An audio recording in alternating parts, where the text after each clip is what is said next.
Oke, gue udah pakai MacBook Pro M3 Pro 14 inci yang base model ini selama 6 bulan terakhir. Dan kali ini gue mau bikin video update review jangka panjang tentang MacBook Pro M3 Pro. Nah, karena ini video update, jadi kita nggak akan bahas terlalu banyak soal benchmark, spesifikasi, tes performa, karena semua itu udah dibahas di video review MacBook Pro M3 Pro yang pertama. Tapi kali ini kita bakal lebih ngobrolin soal gimana pengalaman pakai MacBook ini sebagai daily driver, terus apa aja plus minusnya, sampai gue pakai MacBook ini buat keperluan apa aja sehari-hari. Oke, pertama kita perlu ngobrolin soal desain dari MacBook Pro M3 Pro ini dulu, karena bagian desain ini merupakan salah satu aspek yang paling ditekenin sama Apple waktu MacBook ini dirilis. Nah, ada dua pilihan warna, ada Space Black atau Silver. Dan seperti yang teman-teman udah lihat, gue pilihnya warna Space Black, karena selain ini memang warna baru di MacBook Pro yang chip M3 Pro, gue sendiri juga suka warna ini. Nah, selama 6 bulan terakhir gue menggunakan MacBook Pro M3 Pro ini, menurut gue warna Space Black ini ada plus minusnya sih.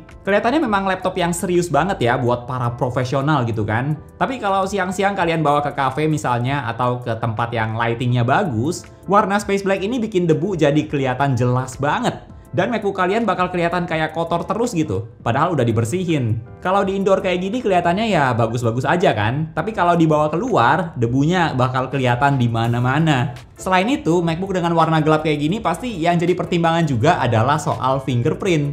Kalau dari pengalaman gue selama ini memang masih nempel juga sih sidik jari kita, tapi menurut gue nggak terlalu parah kok. Kalau ada pun tinggal dilap sedikit aja juga udah bersih. Terus buat teman-teman yang juga penasaran apakah bagian portnya udah ada tergores atau ada baret karena colok charger atau SSD dan sebagainya, well, untuk MacBook gua sendiri masih bagus sampai hari ini, masih mulus kayak baru. Tapi ini gue yakin juga tergantung kalian pakai MacBooknya kayak gimana. Pas kalian colok portnya itu kasar atau enggak. Jadi mungkin ada orang yang bilang udah terbaret, ada juga yang bilang belum terbaret, masih mulus. Tapi ya untuk MacBook gue sendiri itu masih aman sampai hari ini, masih kayak baru. Walaupun ada plus minusnya, tapi gue nggak nyesel sih pilih warna Space Black ini. Karena MacBooknya kelihatan cakep banget. Dan cocok juga sama warna beberapa device lain yang gue pakai sehari-hari, yang kebanyakan juga warna abu-abu atau mirip warna Space Black. Ukuran 14 inci ini juga menurut gue ukuran yang pas banget karena nggak terlalu besar dan nggak kekecilan juga. Jadi buat dibawa jalan-jalan juga masih termasuk ukuran yang travel friendly. Paling ya karena dulunya gue user MacBook Pro yang M1 13 inci, jadi pas pindah ke M3 Pro ini berasa lebih berat aja. Apalagi pas dibawa di backpack seharian, karena bedanya sekitar 200 gram. Kalau dari bagian layar juga menurut gue layar 14 inci ini udah cukup luas. Terus walaupun ada notch-nya di bagian tengah, tapi buat gue nggak gitu mengganggu sih. Bahkan kayak berasa nggak ada notch gitu. Karena kalau teman-teman buka satu aplikasi, terus full screen, di bagian atas layarnya juga jadi bar warna hitam. Jadi nggak berasa ada notch. Layar dari MacBook Pro M3 Pro ini juga bagus banget buat keperluan nonton, udah nyaman banget. Atau buat editing juga bisa banget. Plus MacBook Pro M3 Pro ini juga layarnya sejauh ini yang punya tingkat kecerahan paling tinggi, 1600 nits untuk konten HDR dan 600 nits untuk konten SDR. Jadi kalau mau pakai MacBook Pro M3 Pro ini di situasi outdoor juga masih aman, masih bisa lihat layarnya dengan jelas. Oh ya, kita juga nggak boleh lupa layar dari MacBook Pro M3 Pro ini udah ada ProMotion Display, yang bikin setiap movement di layar MacBook ini jadi kelihatan smooth banget. Nah, walaupun kemarin gue sempat cobain iPad Pro M4 yang layarnya bagus banget, tapi gue pribadi tetap lebih prefer layar dari MacBook Pro M3 Pro ini sih, terutama buat keperluan nonton film.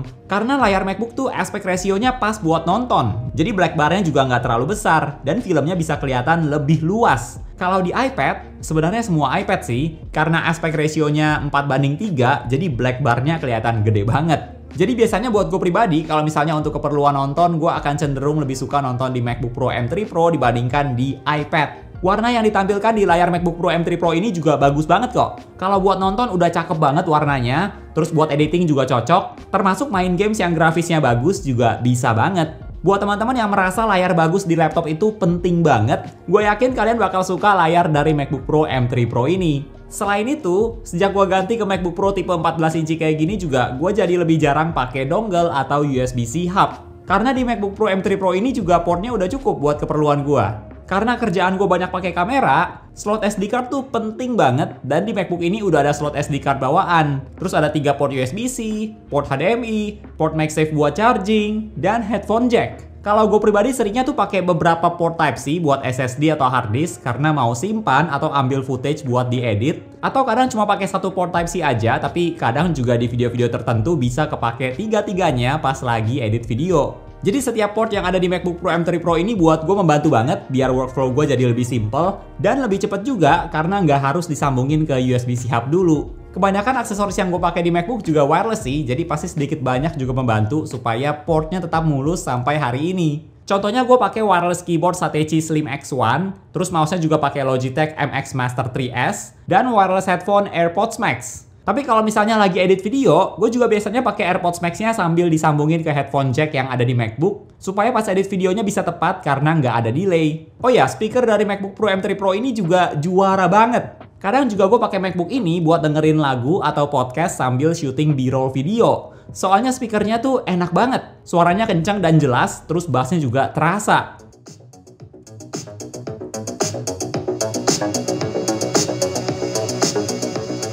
Nah, untuk keyboard dan trackpadnya, ini juga bagian yang gue suka dari MacBook Pro M3 Pro ini. Sebenarnya gue lebih suka keyboard di MacBook sih daripada Satechi Slim X1. Cuma karena biar nggak terlalu dekat lihat layar MacBooknya, jadi gue pakai wireless keyboard. Trackpadnya juga nyaman banget, banyak gestur yang bisa teman-teman pakai di trackpad ini. Dan trackpadnya pun juga cukup luas. Nah, untuk daya tahan baterai dari MacBook Pro M3 Pro ini juga dari pengalaman gue udah cukup awet kok. Sampai sekarang setelah 6 bulan, kondisi baterainya masih normal dan maksimum kapasitinya 99%.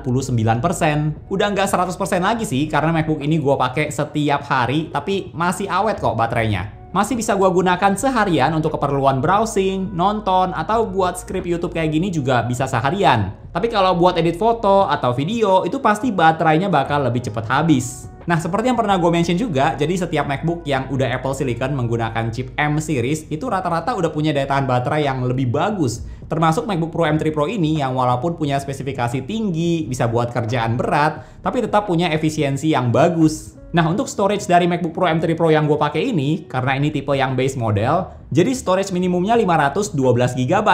Dan buat gue 512GB tuh udah cukup banget buat tampung beberapa file penting di MacBook ini. Tentu saja kalau buat kerjaan video yang sekali syuting klipnya ada banyak banget, nah itu biasanya gue nggak akan simpen di MacBook ini, tapi di SSD. Karena ya kerjaan video itu butuh storage yang banyak banget. Contohnya video review iPad Pro M4 yang kemarin aja totalnya butuh storage 168GB.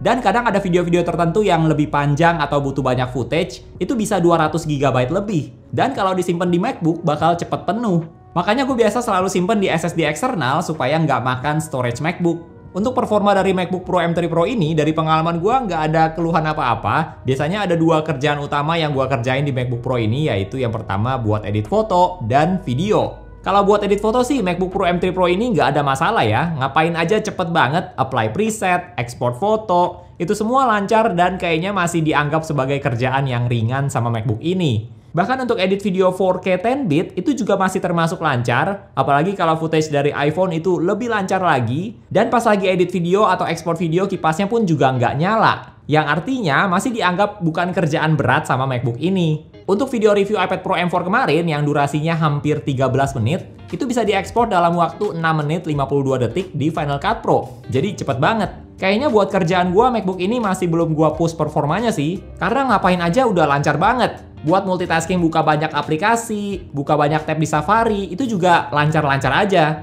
Mungkin dari pengalaman gue pakai MacBook ini, yang bisa bikin MacBooknya berasa kayak kerja lebih berat karena kipasnya aktif, itu pas lagi main games. Untuk games yang gue mainin di MacBook Pro M3 Pro ini ada dua, ada Lies of P yang grafisnya bagus banget, dan Football Manager 2024. Dan dua games ini bisa bikin kipasnya aktif. Untuk Lies of P, setelah kalian main gamesnya beberapa menit, nanti kipasnya bakal aktif dan Football Manager juga sama. Mungkin teman-teman ada yang bingung nih, kok bisa Football Manager yang secara grafis biasa aja, tapi bisa bikin kipas MacBook ini jadi aktif? Dari pengalaman gua, kipasnya bakal aktif setelah main Football Manager ini cukup lama. Kalau udah 1 jam nanti bisa aktif, kadang juga bisa lebih cepat, tapi tetap aktifnya itu nggak secepat waktu lagi main game Lies of P. Biasanya sih kipas MacBook ini bakal aktif pas lagi pertandingan di game Football Manager-nya. Kalau di luar match, cuma tampilan biasa kayak gini ya kipasnya nggak akan aktif. Tapi walaupun bisa main games yang berat sekalipun, gue tetap tidak menyarankan beli MacBook Pro buat tujuan main games ya. Karena pilihan gamesnya tetap nggak sebanyak laptop gaming lain. Kalau ditanya worth it atau enggak, nyesel atau enggak upgrade ke MacBook Pro M3 Pro ini, kalau buat gue jawabannya cukup worth it sih dan gue nggak nyesel. Karena dulu gue upgrade-nya dari MacBook Pro M1 yang pertama banget yang 13 inci. Jadi peningkatannya cukup signifikan di MacBook Pro M3 Pro ini. Tapi buat teman-teman yang udah pakai MacBook Pro dengan chip M1 Pro, M2 Pro, apalagi yang tipe Max, itu menurut gua kalian belum perlu upgrade sih. Karena gue yakin teman-teman nggak akan terasa perbedaan yang signifikan selain spesifikasi yang mirip. Desainnya pun juga masih mirip, cuma ada warna baru aja, yang menurut gua nggak terlalu penting-penting banget sih. Kecuali kalian pengen banget warna Space Black. Tapi buat kalian yang pakai MacBook dengan tipe lebih lama atau yang masih Intel, nah MacBook Pro M3 Pro ini bisa jadi pilihan upgrade yang bagus. Memang harganya nggak murah sih. MacBook Pro M3 Pro ini harganya sekitar 30 jutaan, tapi menurut gua laptop yang bagus tuh penting banget karena bisa menghemat banyak waktu kalian. Kalau dari teman-teman gimana nih? Ada yang udah upgrade ke MacBook Pro M3 Pro ini juga? Atau yang opsi lebih murah aja? M1 Pro atau M2 Pro? Coba share di kolom komentar ya. Oke, thank you buat teman-teman yang udah nonton sampai di detik ini. Jangan lupa untuk klik tombol like kalau kalian suka dengan video ini. Dan juga subscribe supaya kita bisa ketemu lagi di video-video yang berikutnya. Bye!